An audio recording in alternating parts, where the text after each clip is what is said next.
মুক্তি বাড়িতে এসে মিথ্যে নাটক শুরু করলে মুক্তিকে চেপে ধরে বিহান। হ্যাঁ বন্ধুরা, এমনটাই দেখা যাবে। বিস্তারিত জানতে ভিডিওটিতে লাইক দিয়ে চ্যানেলটি সাবস্ক্রাইব করে শুরু থেকে শেষ অবধি দেখতে থাকো। গল্পের শুরুতেই দেখা যাবে কম্পাসকে বিহান মাটি থেকে উঠালে তখন কম্পাস বলতে থাকে, আমার কেমন যেন ঘটনাটা কেমন লাগছে, আমি বুঝতে পারছি না কে বা কারা আমাকে মারতে চাইলো। মুক্তিমাসি অবশ্য চেষ্টা করেছিল।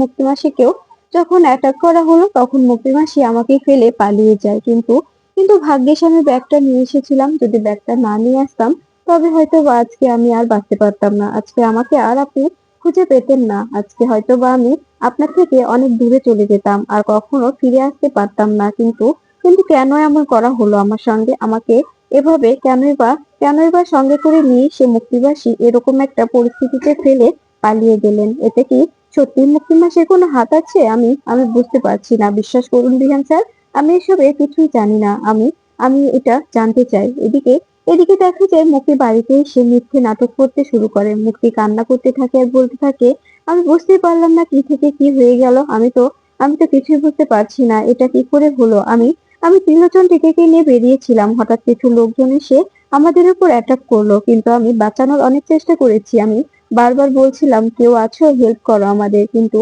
কিন্তু সেখানে কেউ ছুটে এলো না, কেউ এগিয়ে এলো না। এরপরে আমি সেখান থেকে নিজেকে কোনোভাবে বাঁচিয়ে পুলিশ স্টেশনে চলে যাই। সেখানে গিয়ে পুলিশ সঙ্গে নিয়ে এখানে আসি। এরপরে আমি পুলিশ নিয়ে গিয়ে দেখতে পাই ওখানে কেউ নেই। পুরোটা একদম ফাঁকা, পুরোটা একদম একদম স্তব্ধ হয়ে আছে। একদম একদম কেউ নেই। আমি আমি বুঝতে পারছিলাম না আমি কি করব। এরপরে আমি ত্রিলোচন বাবুকে অনেক খুঁজেছি, কিন্তু কিন্তু ওনাকে আমি কোথাও খুঁজে পাইনি। তুই বিশ্বাস কর ঋতু, আমি কিচ্ছু বুঝতে পারছি না। এটা এটা কি হলো? আচ্ছা, ত্রিলোচন বাবুর কোনো শত্রু এভাবে এরকম করে প্ল্যান করেনি তো? আমাদের আমাদের গ্রামে ডেকে নিয়ে যায়নি তো? ত্রিলোচন বাবু বলছিল যে গ্রামটা নাকি উনি চেনেন। আমি ওনাকে যখন ওদিকে নিয়ে যাচ্ছিলাম তখন উনি বললো এই গ্রামে নাকি উনি থাকতেন, উনি এই গ্রামটা চেনে। তার মানে কি ত্রিলোচন বাবুর শত্রুই কেউ এভাবে এভাবে ত্রিলোচন বাবুকে ডেকে নিয়ে গেল? উনি কি কোনোভাবে বুঝতে পেরেছিলেন যে ত্রিলোচন বাবু আমার ড্রাইভার, তাই আমাকে টোপ দিয়ে এভাবে ত্রিলোচন বাবুকে নিয়ে গিয়ে এভাবে ত্রিলোচন বাবুকে সরিয়ে দিল? যদি নাই হতো তবে ত্রিলোচন বাবুকে তো আমি কোথাও খুঁজে পেলাম না। তখনই কিঞ্জল বলতে থাকে, আচ্ছা মুক্তি, তুমি কি করে শিওর হচ্ছ যে ত্রিলোচন বাবুকে সরিয়ে দেওয়া হয়েছে? ত্রিলোচন বাবু তো নিজে নিজেও কোথাও যেতে পারে, তাই না? তখন এ কথা শুনে মুক্তি বলতে থাকে, না না, কোথায় যাবে? আমি আমি স্পষ্ট দেখলাম ত্রিলোচন বাবুকে ওরা মাটির মধ্যে ফেলে দিচ্ছে। আমি আমি অনেক চেষ্টা করলাম, আমাকে ওরা মারতে এসেছিল। আমি বুঝতে পারছি না আমি কি করব। এরপরে দেখা যায় ঋতুজা বলতে থাকে, শোন মুক্তি, তোর কথাগুলো আমার কেমন যেন ভিত্তিহীন মনে হচ্ছে। তোর কথাগুলো আমার কেমন যেন বিশ্বাস হচ্ছে না। তখনই মেঘমালা বলতে থাকে, একদম ঠিক বলেছেন মা, আমিও আপনার সঙ্গে একমত। মুক্তিমাসের কথাগুলো আমার কেমন যেন বিশ্বাস করতে ইচ্ছে করছে না। মনে হচ্ছে মুক্তিমাসের কথাগুলোর মধ্যে কোনো না কোনো খটকা আছে, কোনো না কোনো ঝামেলা অবশ্যই আছে। তখন এ কথা শুনে দেখা যায় রুদ্র বলতে থাকে, আহ মেঘমালা, এভাবে বলছো কেন? এভাবে বললে তো উনি মনে কষ্ট পাবে, তাই না? তখনই দেখা যায় মুক্তি বলতে থাকে, মেঘমালা, তুমি কি বলতে চাইছো তুমি? আমি কোনোভাবে আমি কোনোভাবে ত্রিলোচন বাবুকে নিয়ে গিয়ে গুন্ডাদের হাতে তুলে দিয়ে এসেছি, তাই তো? তখনই মেঘমালা বলতে থাকে, কেন মুক্তিমাসি, তোমার এমনটা কেন মনে হচ্ছে? আমি তো এ কথা একবারও বলিনি, তবে তুমি কেন এমনটা বলছো? আমি কি জানতে পারি তুমি তুমি এভাবে কেন বলছো? আর ত্রিলোচন বাবুই বা কোথায় গেল? আর তোমার উপরে কেন বারবার অ্যাটাক হচ্ছে? আমরা তো জানতাম যে তুমি আমাদের শত্রু, কিন্তু আমরা তো কখনো ভাবিনি যে তোমারও শত্রু থাকতে পারে। তোমার উপর বারবার অ্যাটাক হচ্ছে, বারবার তোমাকে অ্যাটাক করছে। আচ্ছা, তারপরেও তুমি কেন বারবার বাইরে যাচ্ছ গো? আমি কি এটা জানতে পারি? তখনই ঋতুজা বলতে থাকে, একদম ঠিক বলেছো বড় বৌমা, তুমি একদম ঠিক বলেছো ঋতুজা। মুক্তি, তোর তো বাইরে যাবার কথা নয়, তোর শরীরের অবস্থা ভালো না, তারপরে দেখছিস তোর উপর অ্যাটাক হচ্ছে, তারপরে তুই কেন বারবার বাইরে যাচ্ছিস, সেটা কি একবারও বলবি? তখনই মুক্তি বলতে থাকে, আমি বুঝতে পারছি তুই আমার কথাগুলো বিন্দুমাত্র বিশ্বাস করছিস না, কিন্তু বিশ্বাস না করলে আমার করার কিছুই নেই। আমি আর তোকে কি করে বিশ্বাস করাবো বল? আমি তো সত্যি বলছি। তুই যদি এখন বিশ্বাস না করিস, আমাকে যদি তোর বিশ্বাস না হয়, এতে এতে আমার তো কোনো দোষ নেই। তখন ঋতুজা বলতে থাকে, এসব দোষের কথা এখানে কোথা থেকে আসছে? বিশ্বাস অবিশ্বাসের কথা কোথা থেকে আসছে বলতো? এদিকে এদিকে দেখা যায় কম্পাসকে সঙ্গে নিয়ে চৌধুরী বাড়িতে আসে বিহান। এরপরে দেখা যায় যে রুমটাতে অখিলেশ একজন সায়েন্টিস্ট দিয়ে সব এক্সপেরিমেন্ট করাতো সেই রুমটাতে নিয়ে যায় বিহান। বিহান সেখানে নিয়ে গিয়ে কম্পাসকে ওই রুমটাতে ঢুকিয়ে দেয় আর বলতে থাকে, কম্পাস তুমি এখানেই থাকবে, চিন্তা করো না। এরপরে কম্পাস বলতে থাকে, এখানে এখানে থাকবো আমি? তখনই তখনই কম্পাসকে বিহান বলতে থাকে, হ্যাঁ এখানেই থাকবে, এখানে থাকাটাই তোমার জন্য নিরাপদ। কারণ কারণ এই জায়গাটাতে তোমার মনে আছে বাবা বাবা বছরের পর বছর এখানে এক্সপেরিমেন্ট করে গেছে, কিন্তু কেউ কখনোই জানতে পারেনি। তুমি যদি আমাদের সবটা আগে থেকে না বলে দিতে, তবে তো আমরা কখনোই মিস্টার অখিলেশ চৌধুরীর মুখোশটা দেখতে বুঝতেই পারতাম না, তাই না? উনি যে মুখোশধারী হয়ে আছে এটা তো কখনোই জানতে পারতাম না। এদিকে দেখা যায় মুক্তির অভিনয় দেখে রুদ্র বলতে থাকে, মুক্তি মাসি তোমার অভিনয় দেখে আমাদের হাসি পাচ্ছে। তুমি যে এভাবে অভিনয় করছো সেটা সেটা মেনে নেওয়া যাচ্ছে না। সত্যি বলতে তোমার উপরে বারবার অ্যাটাক হচ্ছে, কিন্তু তোমার তো কিছু হয়নি। মিস্টার ত্রিলোচন বাবুর কি করে ক্ষতি হতে পারলো বলো তো? তুমি কি প্ল্যান করে ত্রিলোচন বাবুকে নিয়ে গিয়েছিলে?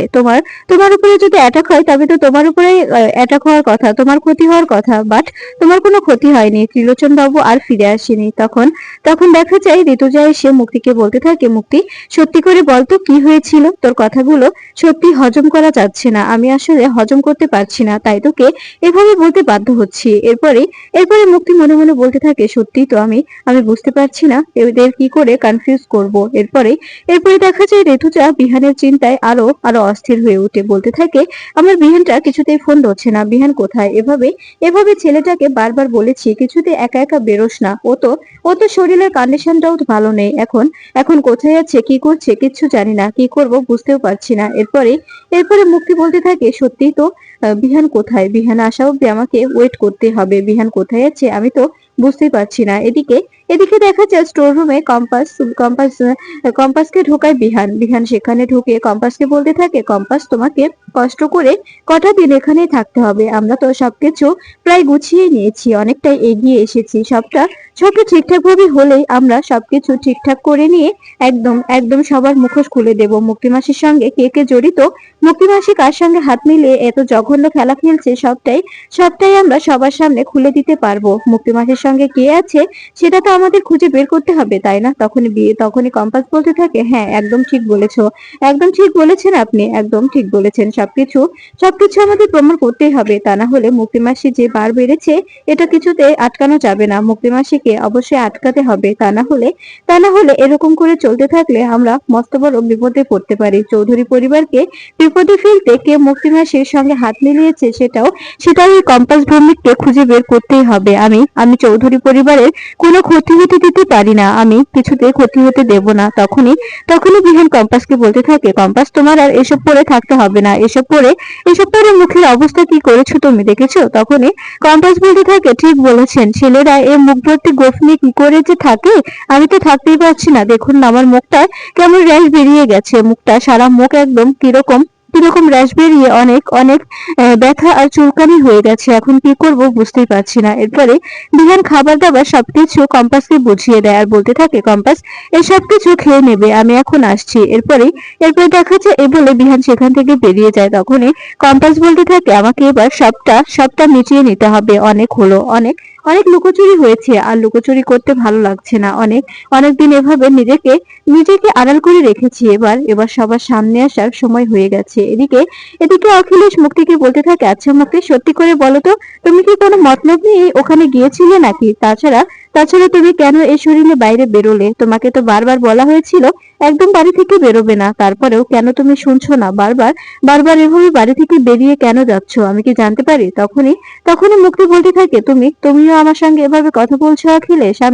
আমি সত্যিই বলছি, আসলে একটা জমির খবর পেয়েছিলাম, তাই আর লোভ সামলাতে পারি, তাই আমি লোভ না সামলাতে পেরে ওখানে ওখানে গিয়েছিলাম। বলো, একটা ছোট্ট বাড়ির আশাটা কার না থাকে যে না তার নিজের একটা বাড়ি হবে। আর তোমরা সবাই তো চাইছো আমি যেন ওই বাড়ি থেকে বেরিয়ে যাই, আমি যেন ওই বাড়িতে আর না থাকি। তার কারণেই আমি ভেবেছিলাম যে জমিটা যদি আমি নিতে পারি তবে সত্যি হয়তো আমার একটা বাড়ি হবে, সেখানে আমি আমার ছেলেকে নিয়ে শান্তিতে থাকতে পারবো। ওখানে আর কাউকে কৈফিয়ত দিতে হবে না, আমাকে আর তোমাদের বাড়িতে আশ্রিতা হয়ে পড়ে থাকতেও হবে না। তাই আমি গিয়েছিলাম ওখানে, এটাই কি আমার অপরাধ বলো? আমি কি করে জানবো ওখানে গেলে এত বড় একটা ঘটনা ঘটবে?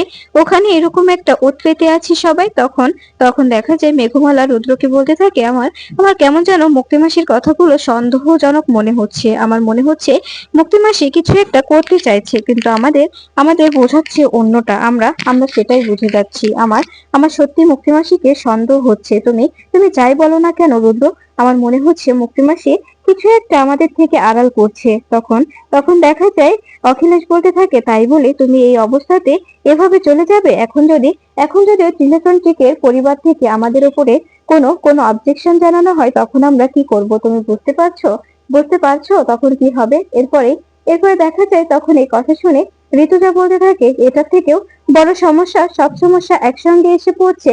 এটাই তো আমি বুঝতে পারছি না। এভাবে এভাবে এই সবকিছু একসঙ্গে একসঙ্গে ঝামেলা বেঁধে যাচ্ছে।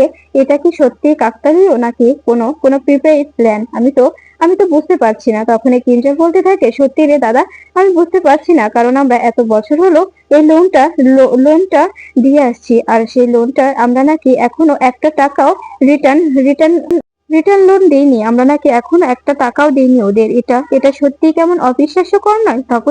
তখনই দেখা যায় বিহান এসে বলতে থাকে, অবশ্যই অবিশ্বাস্যকর।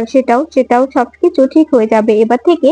এ বাড়িতে সবকিছুই ভালো হতে থাকবে, সবকিছুই ভালো হতে শুরু করবে। তখনই তখনই বিহানকে দেখে সবার সবার স্বস্তি ফিরে আসে।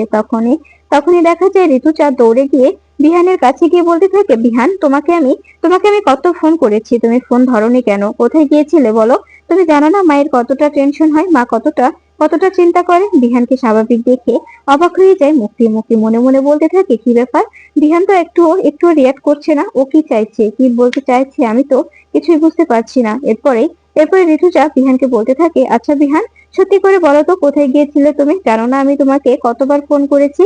এরপরে রশ্মিকা, অরেন সবাই এসে বলতে থাকে, ছোটদা ভাই, এভাবে এভাবে কাউকে টেনশন দিতে তুই একবারও ভাবিস না? তখনই বিহান ফোন বের করে বলতে থাকে, সরি রে, ফোনটা সাইলেন্টই ছিল, তাই বুঝতে পারিনি। বুঝতে পারলে কি এভাবে এভাবে ফোনটা নাই রিসিভ করে রেখে দিতাম বল? এরপরে মাহি এসে বলতে থাকে, জানিস ছোটদা ভাই, কত বড় একটা ঘটনা ঘটে গেছে এ বাড়িতে। এ কথা শুনে বিহান বলতে থাকে, কি ঘটনা? তখনই দেখা যায় মাহি সবকিছু খুলে বলে বিহানকে। ঠিক তখনই বিহান মুক্তিকে বলতে থাকে, কি ব্যাপার মুক্তি মাসি, এসব কি শুনছি আমি? আমি তো একটু আগেও ত্রিলোচন বাবুর সঙ্গে কথা বললাম। ত্রিলোচন বাবুকে আমি ফোন করেছিলাম।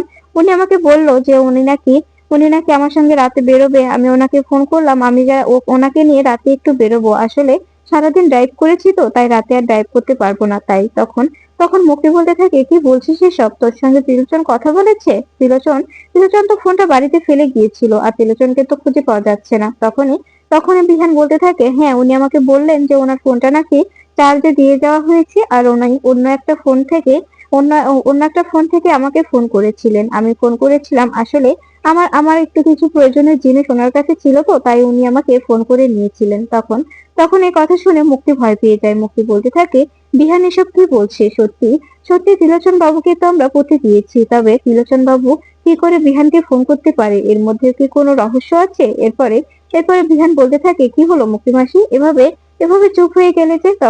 তখনই মুক্তি বলতে থাকে, সত্যি বলছিস তুই? ত্রিলোচন বাবু ফিরে এসেছে? ত্রিলোচন বাবু তোর সঙ্গে কথা বলেছে? তবে তো ঝামেলা মিটেই গেল। আমরা তো ভয় পেয়ে গিয়েছিলাম। এখন তো ঝামেলাটা একদম শেষ হয়ে গেল, তাই না? তখনই ঋতুজা বিহানকে বলতে থাকে, বিহান, তুমি তুমি কি করছো এভাবে? কেন কেন বেরিয়ে যাচ্ছ রাত বিরাতে? তখনই বিহান ঋতুজাকে জড়িয়ে ধরে বলতে থাকে, মা, তোমাকে আমি সবটা বলবো, এসো, আমি এখন ঘরে যাচ্ছি। এই বলে ঋতুজাকে সঙ্গে নিয়ে বিহান ঘরে চলে যায়। এরপরে দেখা যায় বাড়ির সদ্য সবাই অবাক হয়ে এসব কাণ্ড দেখতে থাকে। তখনই মুক্তি মনে মনে বলতে থাকে, আমি তো কিছুই বুঝতে পারছি না। তবে কি কম্পাস মরেনি? কম্পাস বেঁচে আছে। এই মেয়েটাকে কি করে মারবো? এভাবে জ্যান্ত মাটি চাপা দিয়ে দিলাম। তারপরেও যদি না মরে বেঁচে থাকে, তবে তবে কি করে ওকে মারবো? ওকে মারার মতো অস্ত্র কি আমার কাছে আছে আদৌ? এভাবে চলতে থাকলে কি করে হবে? যদি সত্যি সত্যি কম্পাস বেঁচে থাকে, অভিজ্ঞান দত্ত ও কমলেশ চৌধুরী তো আমাকে শেষ করে ফেলবে, একদম শেষ করে ফেলবে।